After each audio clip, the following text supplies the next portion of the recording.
And they were afraid because of the giant that was before them, representing the giants of life, just as we become afraid to face the giants in our life.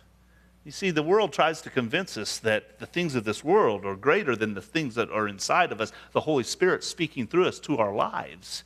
And we stand in the same way that the Israelite army stood, fearful to take victory over those things that are before us. And David, he said, God's on our side. Why are you holding back? Saul said, how do you know God's on your side? He said, because even in the small things, God was on my side. He helped me when I was caring for my father's flock. When the lions and when the bears came, God helped me to overcome them. I protected the sheep. And he said, just in the same way that God helped me then, God will help me today. There's a valuable lesson there I think the Holy Spirit can speak to you about today. The small things we're faithful in so that when we face the giants of life, we see that God will go before us. And so Saul said, okay, if you're going to do it, seems like I can't convince you otherwise, then here's my armor, put it on so that you'll be protected. Saul puts that armor on, David puts Saul's armor on, and he says, this isn't me. I can't maneuver in this.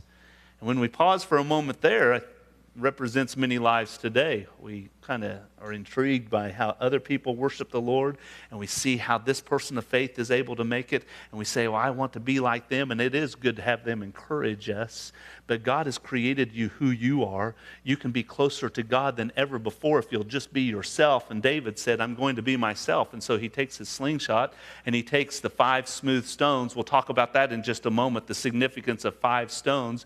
But he went before Goliath, not in man's ways, not even with a sword, but he goes before him in the strength of God. And we all know the rest of the story, don't we?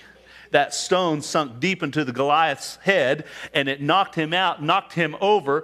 And David goes up there, not with his own sword, but with Goliath's very own sword. He pulls it out, and he cuts off the neck of the Goliath.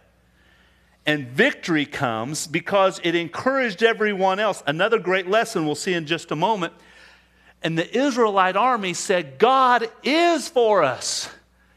And it was all dependent upon one young man's faith who was willing to take a daring step of faith.